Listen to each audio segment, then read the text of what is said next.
page 394.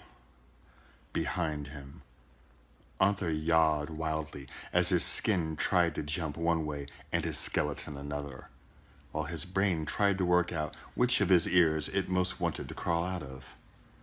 "Bet you weren't expecting to see me again," said the monster, which Arthur couldn't help thinking was a strange remark for it to make, seeing that he had never seen the creature before. He could tell that he hadn't met the creature before for the simple fact that he was able to sleep at nights. It was... Arthur blinked at it. It stood very still. It did look a little familiar. A terrible cold calm came over him as he realized that what he was staring at was a 6-foot-high hologram of a housefly.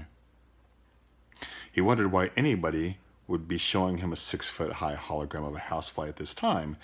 He wondered whose voice he had heard. It was a terribly realistic hologram.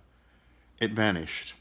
"Or perhaps you remember me better," said the voice suddenly, as it was a deep, hollow, malevolent voice that sounded like molten tar glurping out of the drum with evil on its mind, "as the rabbit." With a sudden ping, there was a rabbit there in the black labyrinth with him, a huge, monstrosely, hideously soft and lovable rabbit.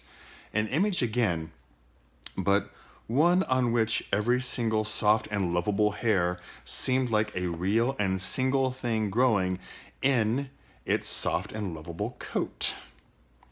Arthur was startled to see his own reflection in its soft and lovable, unblinking, and extremely huge brown eye.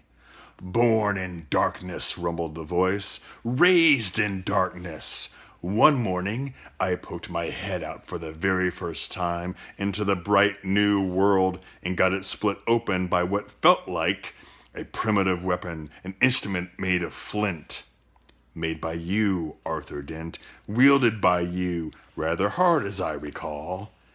You turned my skin into a bag for keeping interesting stones in. I happen to know that because in my next life I came back as a fly again, and you swatted me. Again! Only this time you swatted me with that bag you'd made of my previous skin. Arthur Dent, you are not merely a cruel and heartless man, you are also staggeringly tactless."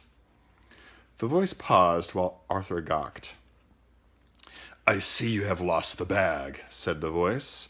"Probably got bored with it, did you?" Arthur shook his head helplessly. He wanted to explain that he had been... And that is page 394.